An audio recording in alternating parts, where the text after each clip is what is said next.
Vice News has a hilarious article out about how ISIS is now bragging that they're minting their own currency. So they released a propaganda video on this, ISIS did, and Vice News reports, quote, "The documentary-style video features an English-speaking narrator who says the ISIS currency will be made up of gold, silver, and copper coins. The narrator calls gold the only true measure of wealth." All right, let's pause here.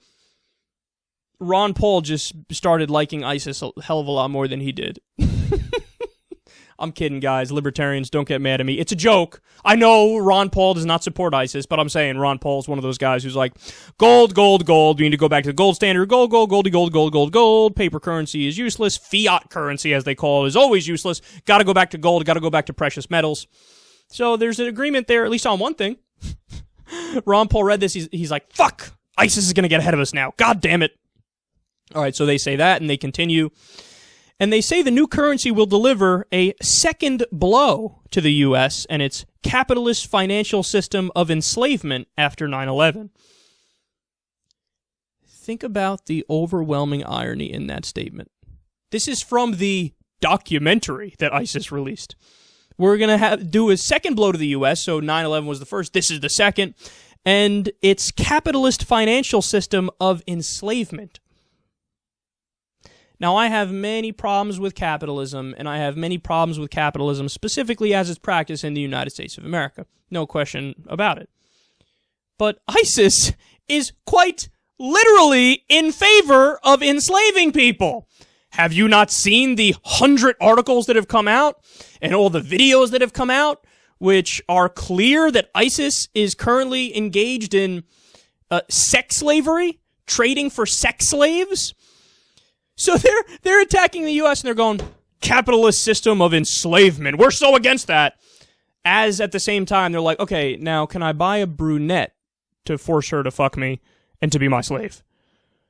So you're the ones who quite literally believe in enslavement. Now, again, I have many problems with capitalism, and I have many problems with the economic system in the U.S. The fact that people work and, they don't even make a living wage. Okay, that's unacceptable, and that is a form of wage slavery, and we're fighting against that, and unions are fighting against that, and given enough time, I do think we will win on that front.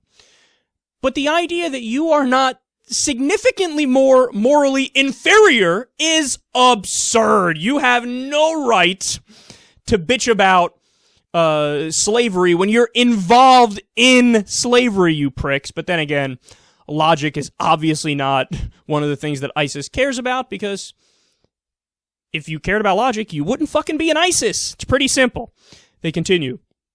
Speaking about the American bond market and how it relates to oil sales, the narrator calls the system the Achilles heel of the U.S. economy.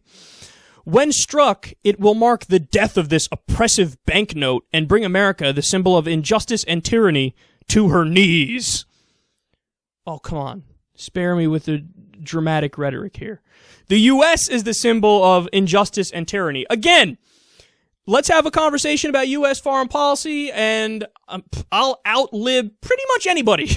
Okay, I think we've done a million terrible things, and I'll point them out on a day-in, day-out basis, no question about it.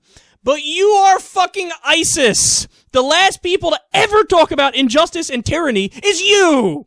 You're beheading Christians, you're beheading infidels, you're beheading other Shia Muslims, you're beheading other Sunni Muslims.